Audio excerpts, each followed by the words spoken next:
Meu nome é Poliana Rebouças de Magalhães, eu tenho 40 anos, eu sou sanitarista de formação, eu sou epidemiologista, trabalho com pesquisa.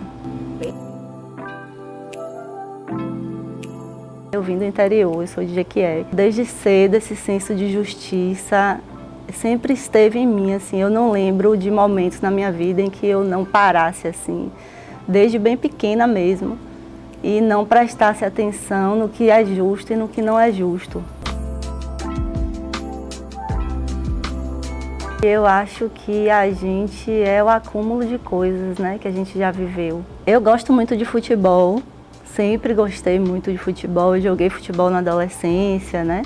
Eu sou Vitória, doente, assim. Eu gosto muito de música, eu era roqueira quando eu era adolescente, eu já tive banda de rock naquela época, só de mulher.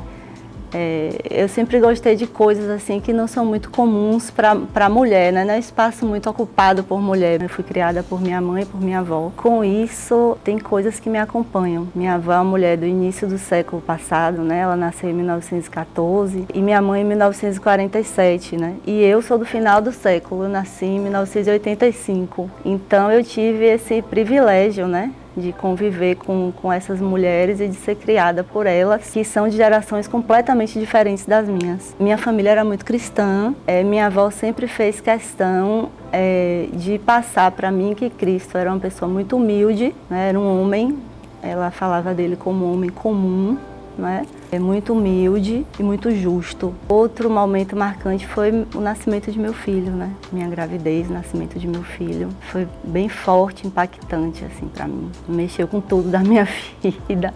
Eu já enfrentei dificuldades por ser mulher, sim, mas não porque alguém me fez passar dificuldade, mas porque é algo estrutural, né? Eu senti isso assim com mais força quando eu engravidei, né? Que a primeira coisa que me veio foi assim, poxa, será que eu vou ser aceita mesmo grávida? E depois, será que eu vou continuar sendo aceita mesmo com filho, com todas as limitações que isso traz, né? Porque a maternidade exige entrega, né? Para que aquele ser sobreviva. Eu entrei na UFBA em 2004, no curso de fonoaudiologia. Eu não terminei o curso, porque na época eu era representante estudantil no Conselho Universitário da UFBA. E lá eu vi a aprovação do curso de saúde coletiva, a partir do Reúne. E eu me apaixonei de cara. Eu falei, nossa, é isso que eu quero pra mim, assim, sabe? Eu achei lindo, belíssimo. E eu fiz logo o primeiro vestibular e passei. E aí eu faltava um ano para terminar fono, mas eu não aguentei esperar. Fui fazer saúde coletiva. E lá eu tive a oportunidade de entrar em grupos de pesquisa. Eu fui bolsista de 2 projetos de pesquisa e eu vi que eu poderia seguir essa trajetória. Entrei no mestrado lá mesmo, no ISC, fiz mestrado em saúde comunitária, depois fiz doutorado em epidemiologia. Eu sempre estudei coisas relacionadas a desigualdades, né, durante o doutorado. Primeiro eu comecei estudando determinantes sociais da mortalidade infantil com a coorte de 100 milhões. Depois do doutorado eu comecei a estudar desigualdades raciais na mortalidade de crianças e em outros desfechos também de saúde infantil. E eu sigo nesse caminho. E eu sempre gostei muito de política também. Eu sempre fui de participar. Eu participei do movimento estudantil por muito tempo.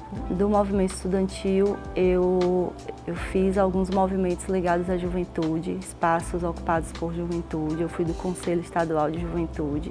Lá eu conheci jovens de todo o estado, organizados em diversos movimentos sociais que você possa imaginar, desde movimentos culturais, movimentos de mulheres, movimentos de povos de terreiro, movimentos sem terra, que eu já conhecia também. A questão da saúde sempre esteve ou transversal ou no centro de muita coisa. Eu venho com essa escuta, com essas experiências e aqui acho que casou. Hoje eu tenho trabalhado com investigação de óbito, mas claro que numa perspectiva epidemiológica, em grupos especiais e populações tradicionais do cadastro único. Essas populações elas são formadas por quilombolas, indígenas, pessoas em situação de rua, são pessoas que, famílias de pessoas que estão encarceradas, né? São grupos populacionais que são negligenciados, não são vistos, nunca foram colocados como uma prioridade para a política pública assim, de saúde. Saber do que essas pessoas morrem é o primeiro passo, né? E como a gente tem essas populações identificadas na coorte, isso dá pra gente essa oportunidade, né? De finalmente entender do que é que essas pessoas morrem, que é a primeira coisa que a gente tem que saber, né? Eu não tenho, assim, a intenção de ser a melhor pesquisadora, não. Mas eu tento fazer com rigor, o rigor que eu aprendi na faculdade, o rigor que eu vejo o professor Maurício fazer. Não é porque é de qualidade, é uma coisa excepcional, não. É porque é o que deve ser feito. Sozinha eu jamais teria feito essas pesquisas que as pessoas acham interessantes. O meu papel aqui, como eu me vejo aqui, é como uma pecinha do quebra-cabeça mesmo. Aqui tem vários pesquisadores e pesquisadoras, cada uma tem uma habilidade extraordinária em alguma coisa.